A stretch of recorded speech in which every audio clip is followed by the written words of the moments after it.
All right, everybody.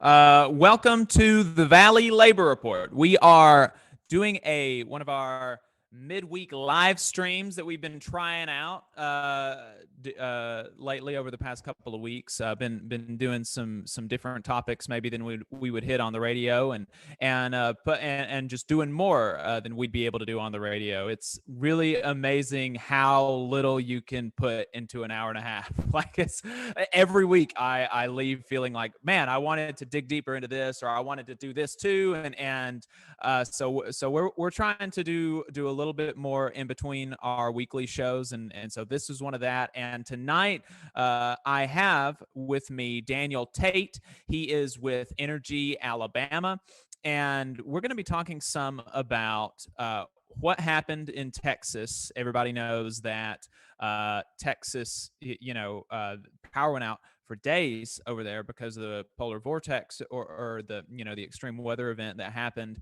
And conservative, it's like the hour that it happened, conservatives got the memo. This is because of wind energy. Like it was, I don't know that I have ever seen a more uh, quickly concocted and orchestrated media narrative than this one.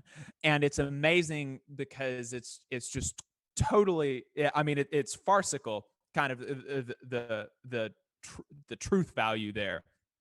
um and then we're going to be talking about the TVA. He sent a memo, the Energy Alabama did, with a bunch of other groups to the Biden administration, urging some actions that the TVA ought to take. So yeah, Daniel, thank you so much for joining us. Can you tell us about yourself, your role with Energy Alabama, and what Energy Alabama does, really quick, before we get into the stuff with Texas? Yeah, for sure. Thank y'all for having me. Love to have this chat. Daniel Tate with Energy Alabama, and I've been doing this work with Energy Alabama since about 2014. And our role as a nonprofit organization really is just trying to accelerate the transition to sustainable energy in the state of Alabama. There's kind of three main pillars of work that we do. One being education, getting out there and teaching folks about all this type of stuff, doing events like this, and helping people understand, how to take advantage of this transition for the state of Alabama. Number two, second area of work that we do a lot of is kind of advocacy and policy. As you might suspect, Alabama's behind in almost every topic that you can imagine. This one is no different. Even Mississippi's got us beat. So those of us who grew up saying, thank God for Mississippi, have a little tough time on this one. But nonetheless, we got to get some good policy in place to help us grow this market. And we also have a lot of bad policy we got to get off. And then the third is technical assistance, right? So from time to time, if I'm out there preaching the gospel and saying this is what we should do, then folks raise their hand and say, that sounds great, Daniel, how do I do that? Right. And so we help a lot of other nonprofits, sometimes government agencies and things like that, to do efficiency projects or do renewable projects. So we want to make sure this stuff actually happens in Alabama. That's what we do. Yeah, and on that last point, I've got firsthand knowledge of your ability to do that, because way back when I was like a sophomore in college, I was a student senator, and I was really trying to get some solar panels at UAH. And by golly, do student senators not have any power? And so I could not do it, but I'll be damned if I didn't try it. So I looped Daniel in, and we wrote up some stuff and sent it to the administration. And I was trying to, got some studies from some other places, showed proof of concept. They didn't listen to me, but I've known Daniel for a while. We don't talk a whole lot, but I've known him for a while, and he's always made himself available when I've had questions or when I wanted some help with something. So I really appreciate that, and I appreciate you, being willing, even still to this day, to talk to somebody like me. I appreciate it. Somebody very ignorant on these kind of topics. I'm not shy at all when I reckon that I know what's up, but I'm also very quick to admit when I don't know what's up. And in the energy policy, I have to defer to other folks. And Daniel is one of the people that I regularly defer to. So Daniel, Texas, they were out of power for a hot minute, and conservatives, the day of, we're talking about how this is the fault of wind power.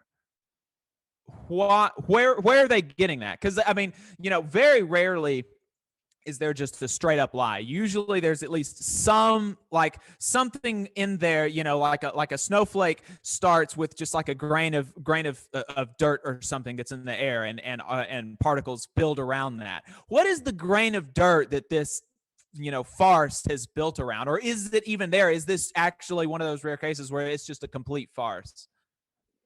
No, I mean, like you said, usually there's something that happened that is, a partial truth that you build this falsehood around. And in the case of Texas, right, the issue in Texas is that everything was affected. They weren't necessarily affected equally, and we can talk about that. But it is not wrong to say that wind power had its share of problems in Texas. We use wind in the United States much further north that didn't have issues, and during this same type of storm. And, I don't know if you saw images running around of wind turbines in Antarctica. Like, Right. wind is perfectly good technology used in cold weather climates all over the world. But that being said, wind power, especially when it's expected to operate in these types of environments, has to go through winterization. It has to have certain technology packages so that it can make sure that if ice gets on the blades, it can de-ice itself and make sure that it's still good to go.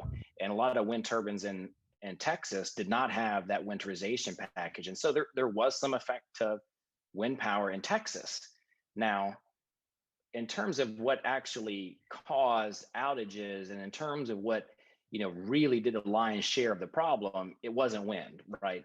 While wind had its problems, wind, there's a key word I keep talking to folks about, and that's the word of expectations. It has to do with how do we plan our energy systems. And so when you plan an energy system, what types of resources are going to be available in wind, right, based on their characteristics. And so the Texas grid was planning on a lot of gas coming online in the coldest of the cold, and it didn't.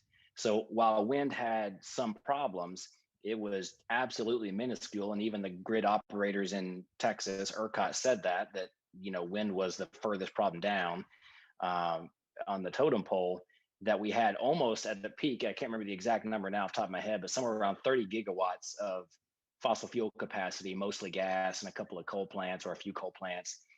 That's just an enormous amount of power that was supposed to be there, that they were counting on, that didn't show up. And then that started the dominoes. Right. Yeah, that's can you put some numbers to that? What exactly were they expecting from wind, and what were they expecting from gas? And maybe if you don't have numbers off the top of your head as far as megawatts, maybe percentages off would be easier to help folks kind of understand really the scale that we're talking about when we say that the gas was more of the problem than was the wind. Yeah, I don't remember all the numbers off the top of my head, so this is just my best recollection. But you're talking about 30 something, close to 30 something megawatts, sorry, gigawatts of fossil fuel capacity that didn't show up out of about 60 to 70 gigawatts. So about half, or a little bit less than half of the fossil fuel capacity that was supposed to show up during this event did not. Whereas, at least from my memory, it was something on the neighborhood of like 1 or 2 gigawatts out of 7 or 8 that didn't show up in wind. Again, I can't remember the exact numbers, but you get where I'm coming at. Wind is a much smaller amount of capacity that was available anyway, and then of that smaller capacity, a significantly smaller part of that capacity didn't show up, whereas with fossil fuels it was more like almost half didn't show up like it was supposed to. So it's just, again, almost an entire order of magnitude off in terms of what happened. Right. Yeah, I've seen some of the graphs where you're looking at the expectation that you had for the fossil fuels and the gas and everything like that, and versus the wind, and the drop off for the gas is just huge. And like you said, it's very very small for the wind. And So the question there is, like you said, there are windmills operating in Antarctica. So, it's not that these things can't be done. And a lot of people are kind of laying this at the feet of deregulation and, the fact that Texas has its own energy grid with fewer regulations. It is more decentralized. There are more smaller utilities and things like that. Where in other places, like in North Alabama, for example, we've got the TVA, which is a large centralized federal utility. I read something. There was a quote in the Wall Street Journal from some Harvard economist that said, "There's no market mechanism in the world that could have planned for an event like this in a place like Texas." And so that begs the question, is the market really the best thing to have our energy reliant on? Is there a case to be made for more of a centrally planned type of energy system like we've got here in North Alabama with the TVA, versus this more decentralized, deregulated thing that they've got in Texas? What do you think about that? Well, it's a really interesting question. I don't know that there's a good answer to it. I mean, first of all, there's a lot of things about Texas that we don't yet know, and we won't know until there's kind of the full post mortem done. But that being said, I think that there is a first of all, there's a difference between regulated and deregulated versus centralized and decentralized. Because you could have either one of those in either Right. case, right? You could have an unregulated centralized system, which is kind of what Texas has, right? Even though it's kind of quote unquote deregulated, you still have the system of big central station power plants and not a lot of small scale community scale stuff down at the local level. There's not nearly enough of that, which I think is a lesson that we can take away from Texas is the more centralized our infrastructure is for power, then the more reliant we are on that one like critical fault, if you will, Hmm. when it goes down. And I think a lot of us here in North Alabama can remember that one line going down from a nuclear power plant in 2011 when the tornadoes hit, right, knocked us all down. And so Hmm. that was a one central kind of uh, critical failure point, if you will. But that's a different question of whether it should be regulated or deregulated. And I kind of come down on the side, or we kind of come down on the side. At least, you mentioned that quote about the Harvard economist. It's about the failure to plan. Hmm. And to me, this is really where the heart of the problem comes down to. Is like, regardless of whether or not you have a regulated system or a deregulated system, the failure to plan and plan adequately for these types of severe and extreme weather events is really at the core of the problem, right? Like, it's not that any of these technologies, including gas, could not operate in cold temperatures. It's just that no one had the foresight, or no one had ever planned for such a thing to happen. And I heard someone else saying, I think more succinctly than I can ever put, is that in today's world, Texas needs to plan for Canada's weather, and Canada needs to plan for Texas's weather. Hmm. And that would be true regardless of whether or not they had a regulated or deregulated sense, or deregulated utility structure. So um, I don't know that we can really put a structure analysis on this particular problem.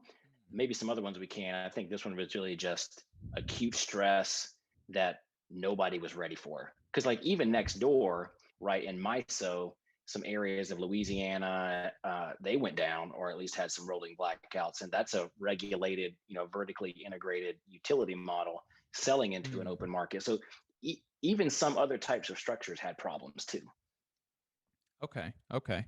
Yeah, that makes some sense. Then, so what is the Energy Alabama prescription? If you are made king of Texas tomorrow, what do you do?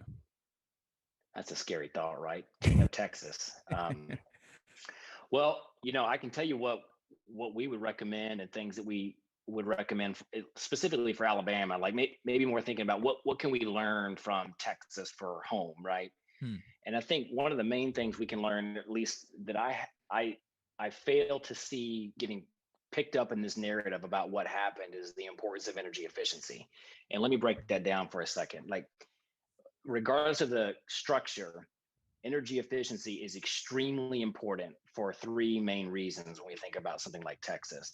Number one, especially in the South, in places like Texas and in places like Alabama, we have a lot of electric heat, right? This is good from a climate perspective if we're trying to electrify everything.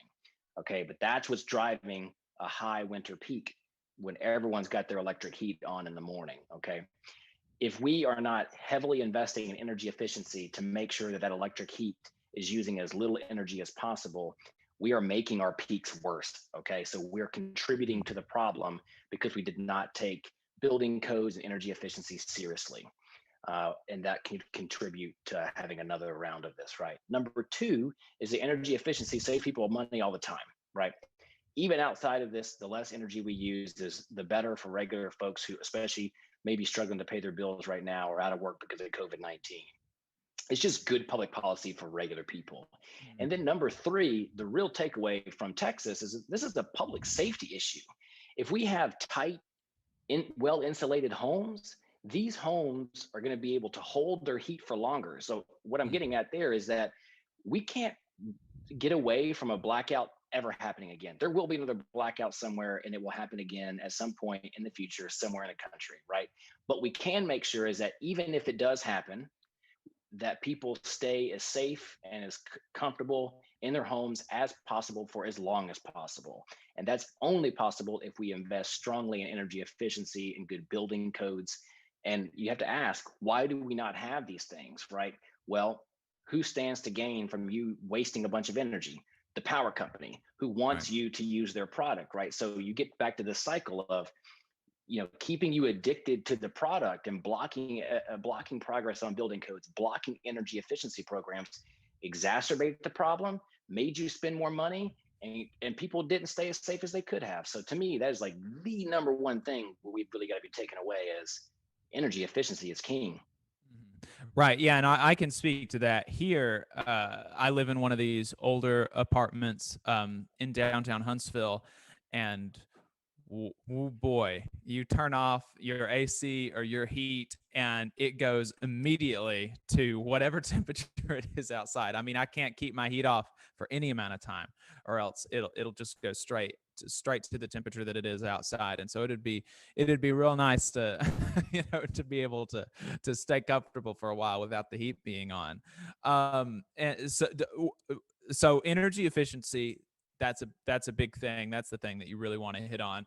Are there any other kind of or what are your other policy prescriptions there that you would recommend for us to learn from Texas? Well, again, planning is so key, right? Mm. And I think that you saw from a planning perspective, a couple of things, leap out to me. One is that we saw how risky gas is, right? Mm. Gas, especially certain types of gas, like combustion turbines, which are made, mostly to hit right at peak times when you need them the most. Those are Mm. the ones that are least likely to have firm supply contracts for their gas.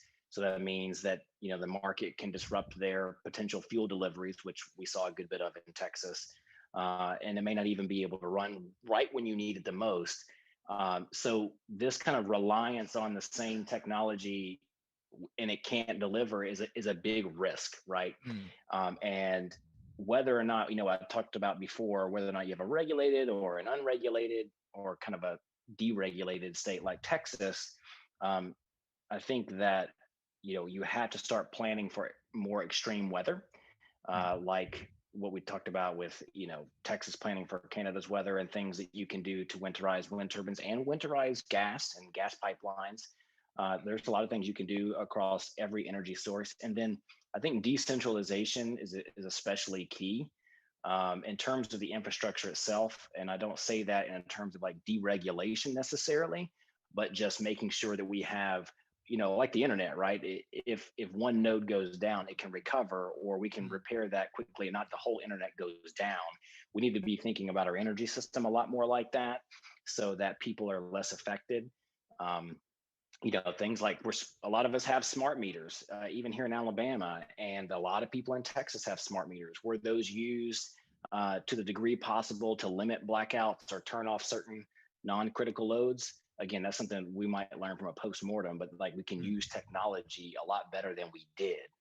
Mhm. And just to reiterate how important planning is, this is not the first time this has happened.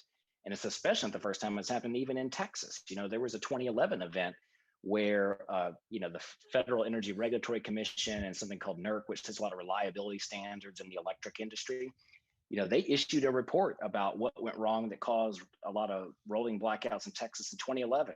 And guess what they said? A lot of the same things I just said now.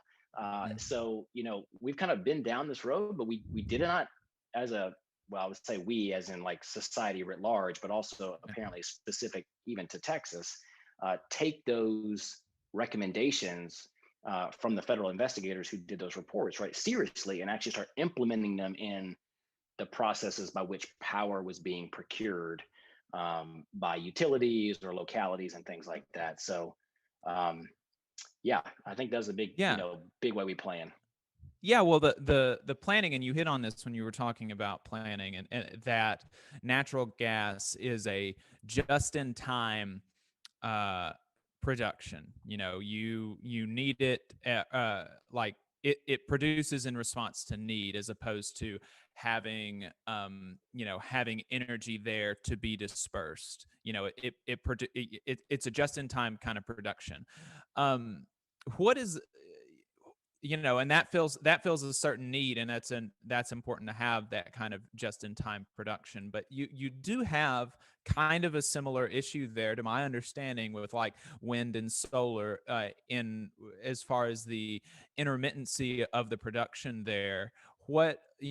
How do you feel about the inclusion of nuclear energy as increasing the percentage perhaps of nuclear energy in our portfolios moving forward? Because um, it seems to me, and you can correct me if I'm wrong. Like I said, this is not my area of expertise. You talk to me about unions, and I'll set you straight. But energy, it's not my. So I just read a few articles, and this is what I've understood. But that nuclear actually did the best. There was only one nuclear plant that went down in Texas, and nuclear actually produces, like, it's got the energy there to be dispersed when it's needed, as opposed to producing it when it's needed. So what is there anything to adding nuclear plants to of nuclear energy in our portfolio in response to things like this, and as just a measure of good public policy? I think there's two things that I would hit on. Number one are whether you're talking about a centralized system or a decentralized system or a mix of both, which is quite likely where we'll end up, right? Some mix of some centralized and some mix of some decentralized. Batteries are going to be just insanely important. And that's everything from like the quick bursts that are meant to provide power for 2 hours or 4 hours to, a lot longer term storage duration. So those are going to be really important. Just a quick anecdote on that, right? In terms of the decentralization of infrastructure, a lot of people who had electric vehicles that were equipped to be able to export power, they fared a lot better, right? So a Mm-hmm. Tesla, for instance, with a 70 something kilowatt hour battery can power emergency loads in a home for a week without ever Wow. connecting back to the grid. So if you're telling me that we can keep people's medicine and their food cold, and we can give them the ability to charge phones and provide a little bit of heat, Mm-hmm. that can save a lot of lives. So I think battery storage will play an immense role, and it's coming down in price way faster even than wind did, which and wind and solar did. To your specific question about nuclear, we get this question from as Energy Alabama a lot about like, well, how do you feel about nuclear? And it's kind of a nuanced position for us because there's both good and bad. And so I'll try to Mm-hmm. step you through our position. The first thing to think about, right, is that the existing nuclear plants that are already online, most of like which we have here in North Alabama through TVA, Energy Alabama is not advocating for the shutdown of nuclear power plants. Most of these power plants, there are a few exceptions around the country, but the vast majority of them have been reliable. They produce low cost power, and they've been safe. They do have a nuclear waste issue that we're going to have to deal with, but they provide carbon free power. At this point, when we're trying to decarbonize the entire economy, it is not our position that we ever want to lose any already decarbonized power. We want to keep that as long as we can possibly and safely operate those units. Now, the second question of that is, what about new nuclear? This is where it gets a lot tougher for us, is because we are not categorically opposed to new nuclear, but again, you still have the waste issue we're going to have to deal with, and there are better, more responsible ways to do that than America has done. And you can look to countries like France, who have done a lot Mhm. better job at handling their nuclear waste and being able to reprocess it and recycle it. So there's a lot of things we can do on that, but we still will end up with a little bit of a waste issue. The bigger issue is one of cost. And that, if you look at things like Plant Vogtle that Southern Company is trying to do in Georgia, I can't remember the exact off the top of my head, but I think it's now at $32 billion, more than double the original cost. So Mhm. our ability to build new nuclear cost effectively and get the benefits that I just talked about is really Mhm. hard. And utilities have really struggled to be able to do that. And so without massive federal intervention, I'm pretty pessimistic that we would be able to do that, to build new nuclear that can address the waste issue and address the cost and the affordability issue for ratepayers. Mhm. It's a big risk to take on. So, again, I'm getting long winded, but that's just for us to say we want to keep existing nukes Mhm. and grow renewables and storage and geothermal and things like that as fast as possible to make sure that when the existing nukes do need to come offline because they've reached the end of life and they can't go on, we are more than ready and able to replace them with their clean power, firm clean power replacements. Um, and it's tough. We got to Mhm. scale both at the same time, and it's a challenge. It can be done, but it's not going to be easy. Right. Yeah, and you actually answered a question that we got at the first part of your question. They said, "What about decentralized energy storage, like big house batteries or pumped hydro reservoir?" Or you answered with the big house batteries. That functionally, you said a Tesla is basically the same as a big house battery. Decentralized energy storage was the question. What about pumped hydro reservoirs? I'm not exactly sure what that's referring to. There is that just speaking of hydroelectric power writ large, or is there something like decentralized at home that people can do with that? I'm not really aware of much that you can do at home. I mean, I guess if you had your own, water source, and some people in Alabama do, you could do some of that. But most of the pumped hydro you see is at a utility scale, and it's like you mentioned, it's a hydropower plant that has the ability to store massive amounts of water and kind of pump that as a battery and use it when it needs it. And TVA, for instance, has partial ownership, I believe, of a plant called Raccoon Mountain, which is exactly this. It's a pumped hydro. And there's some, Mm. has been, there's some ability for us to do that. There's not a lot of good space that doesn't also run into ecological problems Mm. with pumped hydro. So that's why, and then the cost has been a barrier for getting more pumped hydro, but it is a Mm. potential source. And there are other kind of more or similar types of concepts that are effectively batteries, like compressed air, or Mm. something as simple as moving a train uphill and then wait and holding it till you need the energy, and then that drop the train or the weight, and that turns the turbine. So there's all Mm. these types of innovative ways that you can use technology to effectively act as a battery, whether decentralized or central. Right, right. That yeah, I think that's really cool. Pull back to the nuclear, and you said that you were skeptical of um regarding the nuclear. You were skeptical of our ability to do new nuclear with the new safety precautions that they've got now, like you said, in France and these other places, barring, you said, some massive federal intervention. And that's, you know potentially we could look to the you know some we could actually look to that in the future, massive federal intervention, if we're talking about a green new deal where we're actually wanting to get to zero carbon by 2035, or something like that, or even net negative potentially carbon by 2035. That's going to require massive federal intervention. And so you're saying that could be a possibility with something like a Green New Deal, if that was included responsibly, and with that massive federal intervention. You think that that would be potentially a good use of or a good addition to the portfolio? It could be. It just depends on how it's done. I mean, to be clear, the plant that Southern Company is building in Georgia has a massive federal infusion as well. So Mm, the federal tax program that it provided was called a loan guarantee to Southern Company in order to kind of make that project pencil or make it more cost effective for the company to do. So the the federal government is already spending a lot of money on Plant Vogel in Georgia and still struggling to bring it online and still struggling to keep the costs in check. To the extent that I think you could or would see investment in new nuclear, it appears to me that it's most likely to be in something like small modular reactors. I know TVA is doing some testing on this. There's a couple of companies like NewScale that are doing, smaller versions, if you will. I don't know if we would fully call it decentralized, but compared to existing massive nuclear plants, they're kind of decentralized. mm. So, to the extent that you can do some of those newer technologies in a smaller sense, I think if you were going to do new federal investment, you would want to go that route and really try to target your federal investment into bringing costs down and dealing with waste and other types of issues that so far the market or utilities have been unable to do. Right, right. Okay.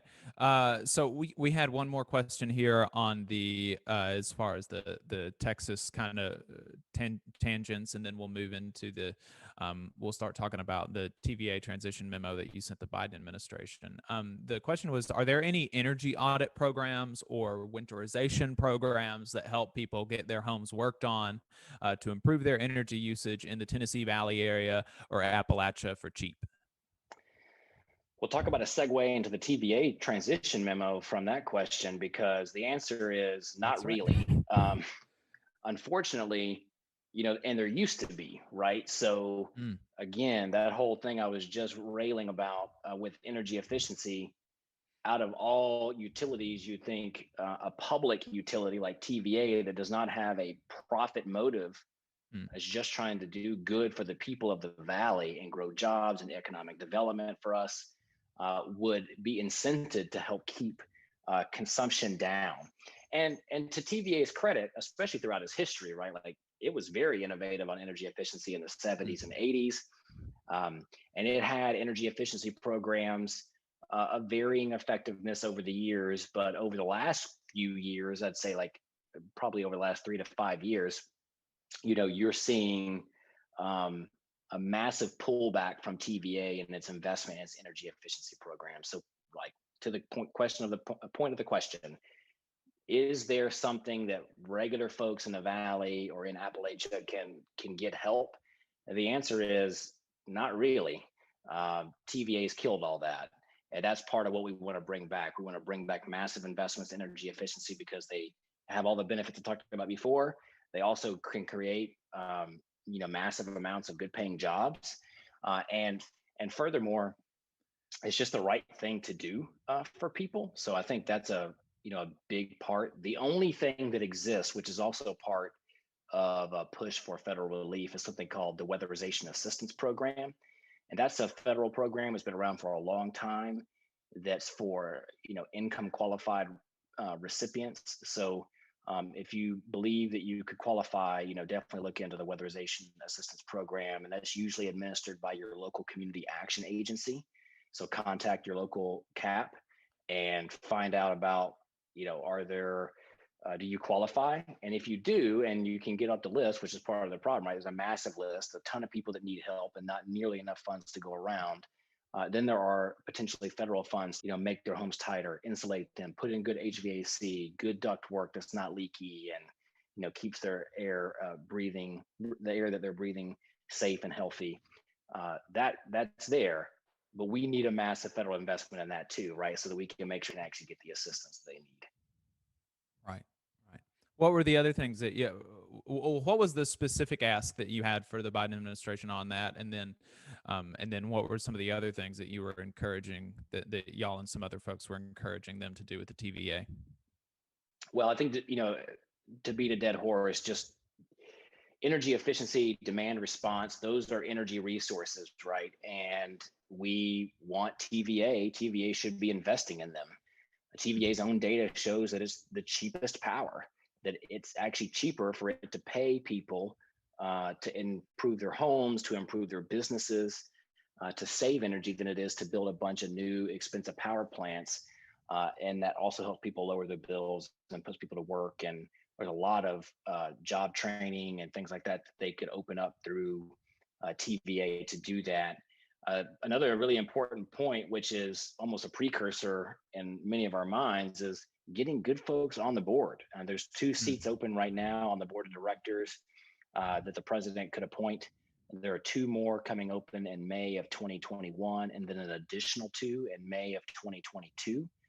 So the president has the ability within the first 2 years of his administration to have, a majority of his appointees on the board that will hold, if they're good appointees, right? We want good appointees that will hold TVA management accountable, to its New Deal ethos, to the TVA Act, make sure that it is really doing what needs to be done to help grow the economy in the valley, but in an equitable way that puts people to work, like again, like it was originally meant to do. So, have y'all got a list of appointees, or are you just saying appoint a good one?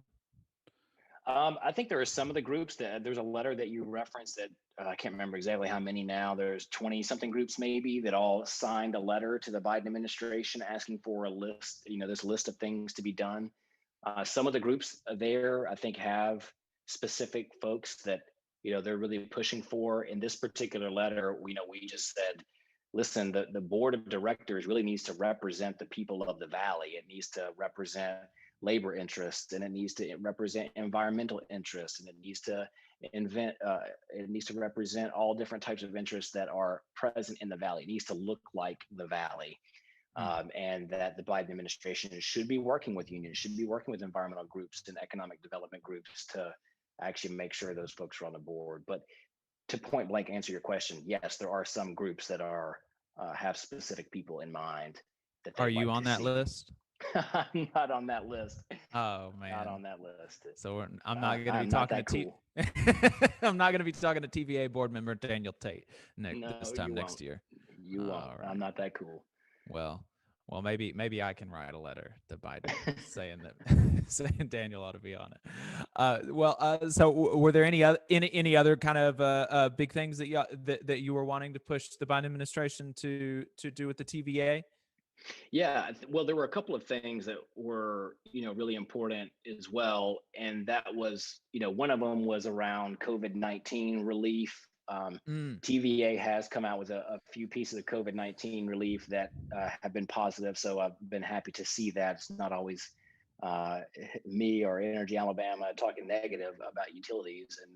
In the case that TVA here with the COVID-19 relief, we think there's a lot more they can and should do, and they should mm-hmm. exercise some of their um, power, if you will. They have some regulatory authority over the local power companies to help stop shutoffs during COVID-19, help deal with bad debt, help their local power companies make sure that folks, especially during the cold of the winter, aren't getting cut off. So, we would like to see a little bit more leadership from TVA on that front, Mm-hmm. but, they have done more than the vast majority of the investor-owned utilities around the South have done. And I think that's, again, a good testament to the value of public power. We want to make sure to double down on that. And then, talked about the board of directors and talked about energy efficiency programs. And there was, another issue that y'all may remember because it was a big one in the labor world, and that was, the issue over TVA outsourcing folks overseas, or just outsourcing jobs in general, or putting folks on contract. TVA's, part of its entire mission, right, is to grow the quality of life Right. and grow employment in the valley. And so, we had a couple of unions joined this letter in large part, I think, because there's a strong commitment to doing it like that, growing good paying jobs in the valley with benefits, not on contract, not outsourcing, and making sure the people of the valley have good employment options. And we want to see TVA kind of get back to that mission. Yeah, that anti-outsourcing fight really brought together some strange bedfellows. There were I remember going to a rally with the Engineering Association that Jeff Sessions spoke at. So that was yeah, Wow. that yeah, it was I was surprised, but I mean Jeff Sessions comes from another era, I guess, where at least Alabamians ought to have something of a reasonable life. But I that is it's really important that the TVA does stay to its mission. Like it wasn't created so that people can make a profit. It wasn't created so that I mean it was created to electrify rural communities, to create jobs, and to foster economic development and in the community. And so the fact that they would even consider, and there are some jobs that the TVA does that are outsourced. It's not all in-house work. And I think one of the things that we ought to that the TVA ought to go is start bringing some of that outsourced work in-house again. I mean, because why are they doing it? And during the outsourcing fight, I got pretty involved in that. Working with the president of the Valley-wide Engineering Association for the Tennessee Valley Authority. She said that the management said that it's not that they said explicitly our employees could do the work. Our employees have the experience and the expertise and the know-how and the diligence to do the work. There was just this nebulous market quality or whatever that they reckoned this foreign owned company could give them, that uses H-1B visas and holds immigrants by by the skin of their neck, and they can't protest for labor rights or really form a union because they're so precarious. And it just the gall of saying, like, oh, this work. In fact, they are excellent and I have zero problems with their performance. I just don't want to give the work to them. It was appalling. It was really, really wild to watch. Yeah, I Um, mean, like I said, especially since it's right there in the stated mission. They talk about right. employment, and that's a big deal. Keep those jobs in the valley. Completely agree. Right, right. Um, so I don't think I had any other I don't think that I had any other questions. We got one more question from the audience. They said, how many letters on Biden's desk would it take to get the right person on the TVA board? I know some Ooh. folks, if Mr. Tate has any nominations. Yeah, there's a list. I think there's a website that I can find real quick and drop in the chat if anybody's interested. But it's Energy Democracy Y'all. And you can go to that website. You can see the letter that I'm talking about that we wrote, along with many other great organizations around the Southeast. And there are some names, some folks that are being floated for board positions at TVA that are there at Energy Democracy Y'all. So definitely would recommend going and doing that. I don't know who asked the question, but I wish that I knew a specific number of letters that it took to get on someone's desk to make something happen, because I do it every time. So I Yeah. don't know, but that's a really good point. And maybe we are to the point now with, we haven't seen any action yet on this, trying to help folks in Washington prioritize the Valley. And maybe it's time to start making sure we got lots of letters and lots of voices raising up from the Tennessee Valley to say, hey, we need you to take this seriously. There's a lot at stake here. Right, right. Daniel, thanks so much for talking to us. Where can folks read more about your work? Where can they find you, and where can they read up some more on the stuff that we talked about? Yeah, there's a few resources. Energyalabama.org, our website, and then we're on the major social channels: Facebook, Twitter, Instagram. So you can just find us with at Energy Alabama on any one of those channels. Energy Democracy Y'all is a bunch of groups around the great Southeast that are pushing for greater energy democracy and accountability of TVA. So It doesn't have to be with Energy Alabama. If you're in Tennessee, you're in North Carolina, there are great groups in your area that are really pushing on these issues. So you can find more information about them there and get connected locally and do your part. All right. And Daniel is at Tate DL on Twitter. If anybody wants to follow him, Yep. he's got some good jokes. Got some Yeah, good that's jokes. me. I'm usually, you know, ranting and raving about utilities and monopolies and energy and things Yeah. like that. So this conversation was for you. Then my tweets will hopefully give you some pleasure. Yeah. All right, Daniel, I really appreciate you taking the time. I enjoyed it, and we'll talk to you again sometime soon. All right, sounds good. Thank y'all. All right, bye. Whoops.